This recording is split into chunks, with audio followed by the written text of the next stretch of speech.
이 복된 시간에 주시는 하나님의 말씀은 스가랴 5장 1절에서 4절까지 말씀입니다. 스가랴 5장 1절에서 4절까지 말씀, 구약성경 1315절에 오면에 있습니다. 죄와 싸우라 라는 말씀의 제목으로 함께 말씀을 나누겠습니다. 스가랴 5장 1절부터 4절까지 우리 함께 한 목소리로 말씀 봉독합니다.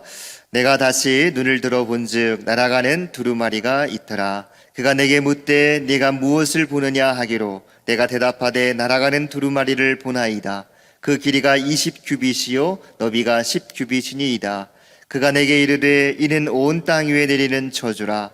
도둑질하는 자는 그 이쪽 글대로 끊어지고 맹세하는 자는 저쪽 글대로 끊어지리라 하니 만군의 여호와께서 이르시되 내가 이것을 보냈나니 도둑의 집에도 들어가며 내 이름을 가리켜 망령되이 맹세하는 자의 집에도 들어가서 그의 집에 머무르며 그 집을 나무와 돌과 아울러 사르리라 하셨느니라 하니라. 아멘.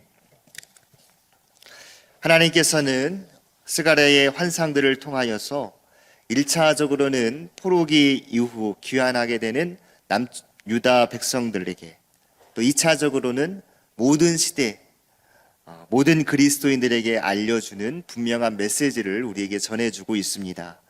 그것이 무엇이냐? 모든 시대의 하나님의 백성들, 즉 교회는 변하지 않는 소망을 결코 잃어버려서는 안 된다라고 하는 말씀을 우리에게 전하고 있습니다. 그럼 그 소망, 변치 않는 그 소망이 무엇입니까?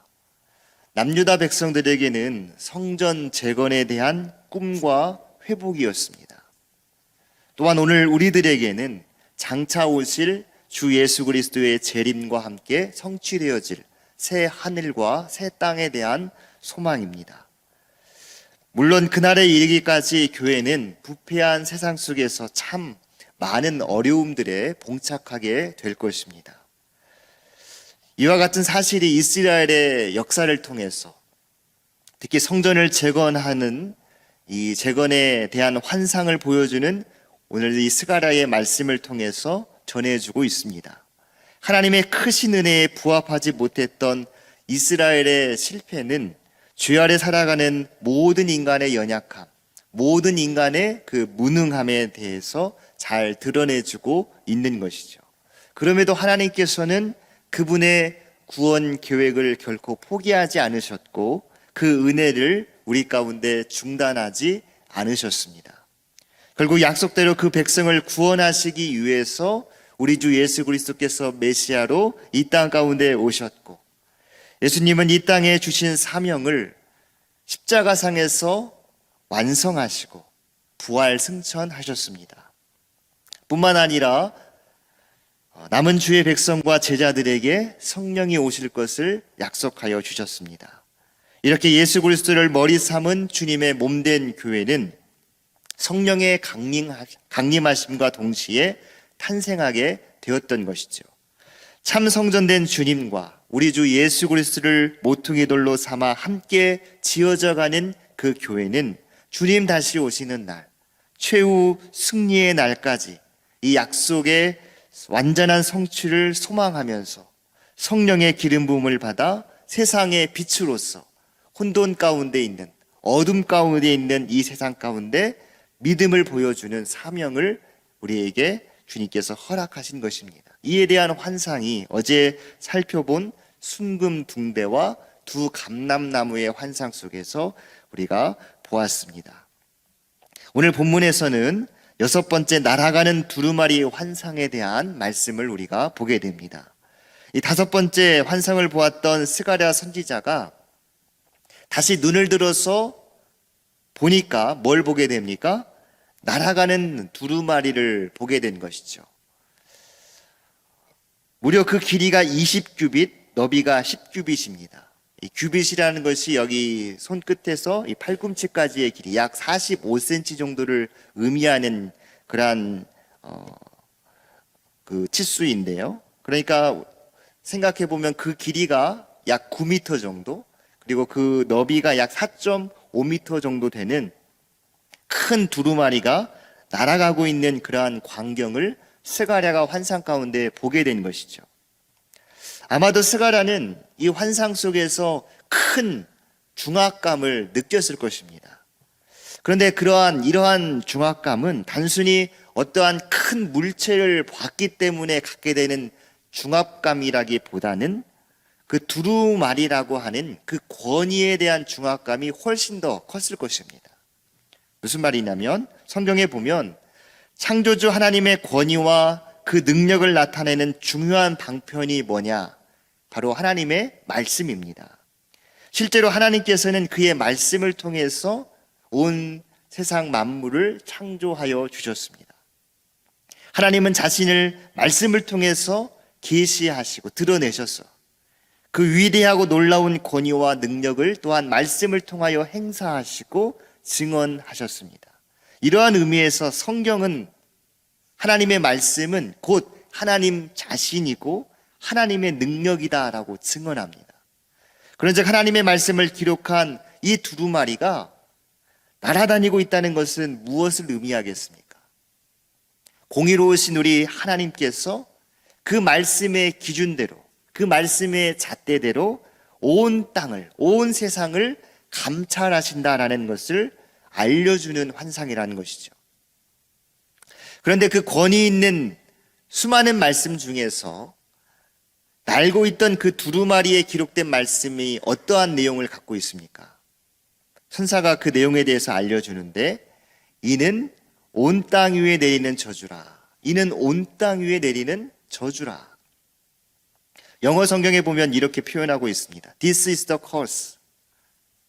그러니까는 curse라고 하는 이 저주라는 이 단어 앞에 정관사 더가 붙어져 있습니다.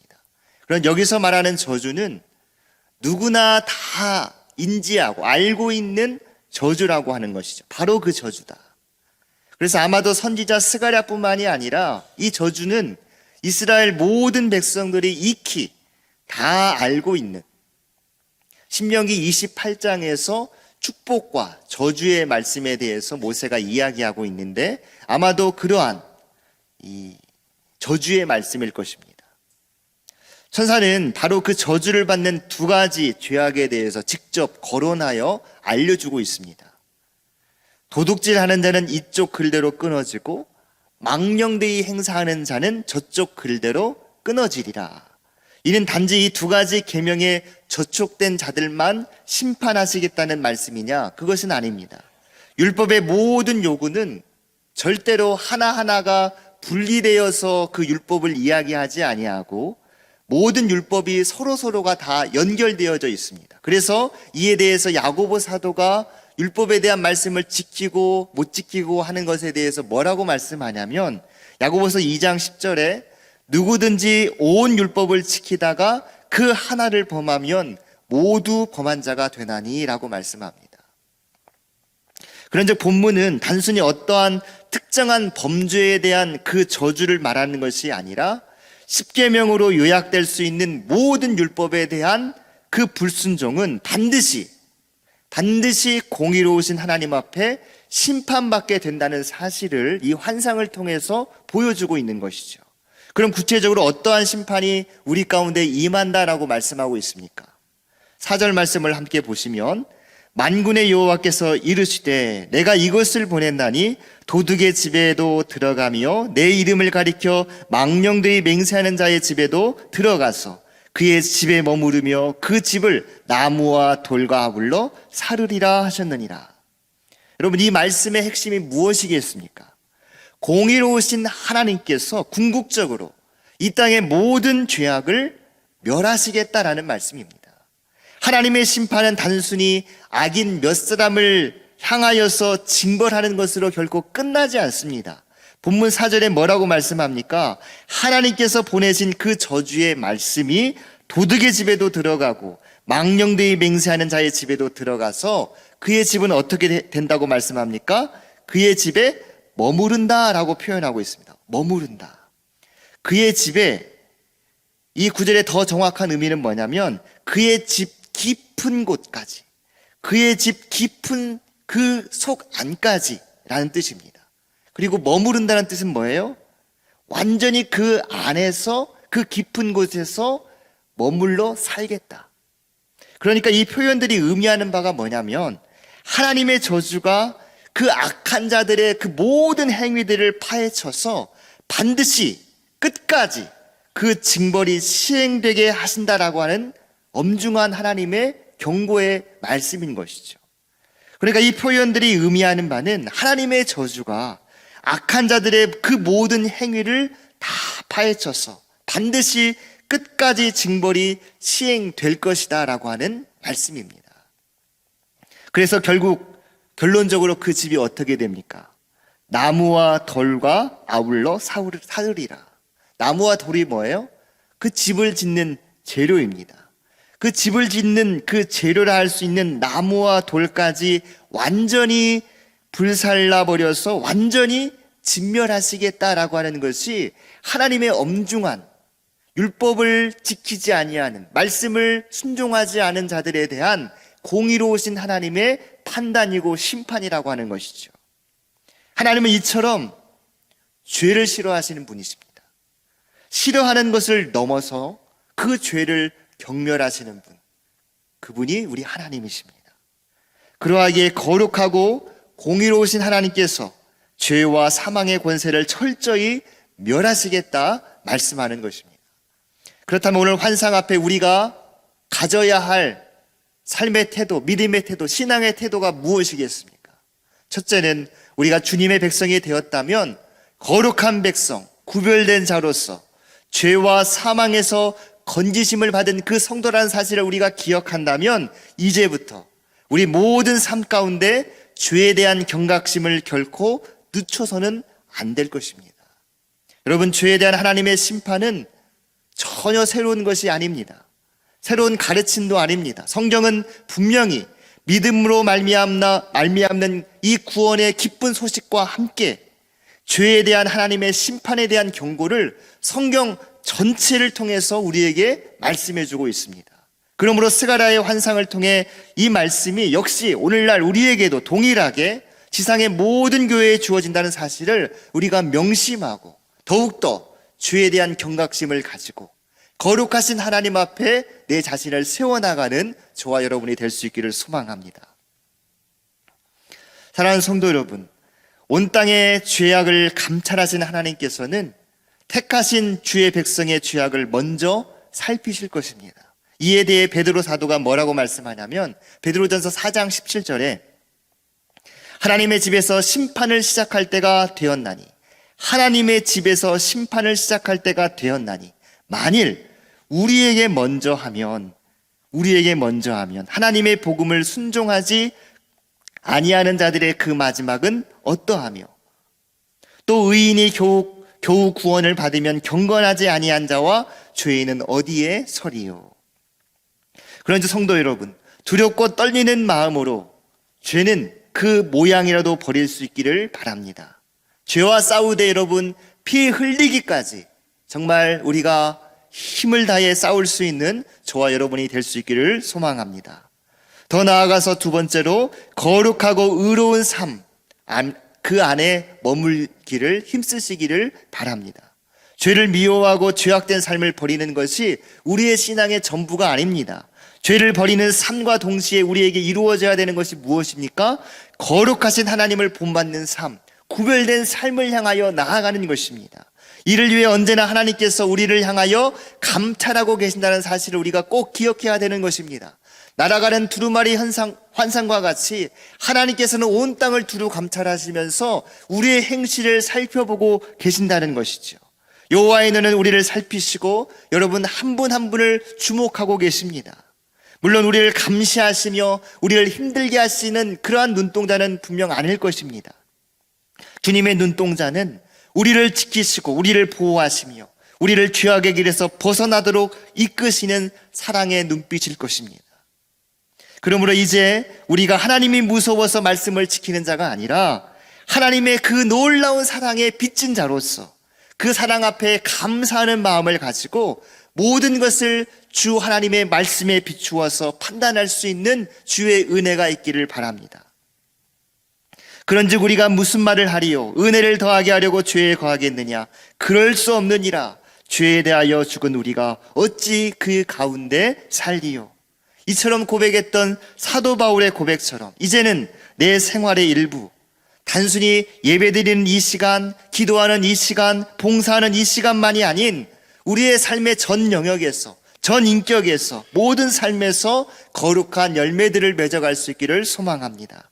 그래서 우리 모두가 하나님의 우리를 향하신 이 마음을 이해하고 우리를 감찰하시는 주님의 그 눈동자 앞에서 우리가 그 말씀을 지키며 말씀대로 순종하며 살아가는 하나님의 자녀로 우리가 승리할 수 있기를 바랍니다.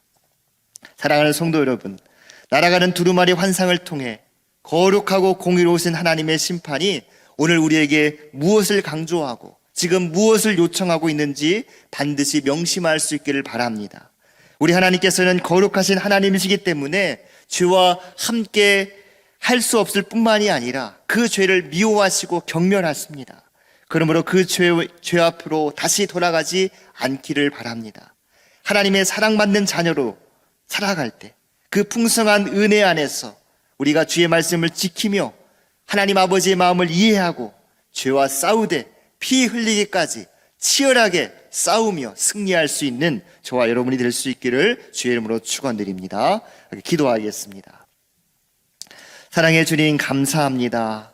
스가랴에게 주신 6번째 환상을 통해서 날아가는 두루마리의 말씀, 그 말씀의 눈이 오늘 우리의 삶을 비추고 우리의 삶을 감찰하고 계심을 기억하게 하시고 우리가 죄에 대해서 더욱 민감하게 반응하며 죄와 싸우되 치열하게 싸워나가므로 주님께서 기뻐하시는 삶, 주님 앞에 우리의 삶이 거룩해지고 주의 뜻대로 순종하여 아름다운 열매를 맺는 삶으로 우리의 삶을 변화시켜 주시옵소서. 오늘 또 그 은혜의 삶을 누리기를 간절히 소망하며 우리 구주 예수 그리스도의 이름으로 축복하며 간절히 기도하옵나이다. 아멘.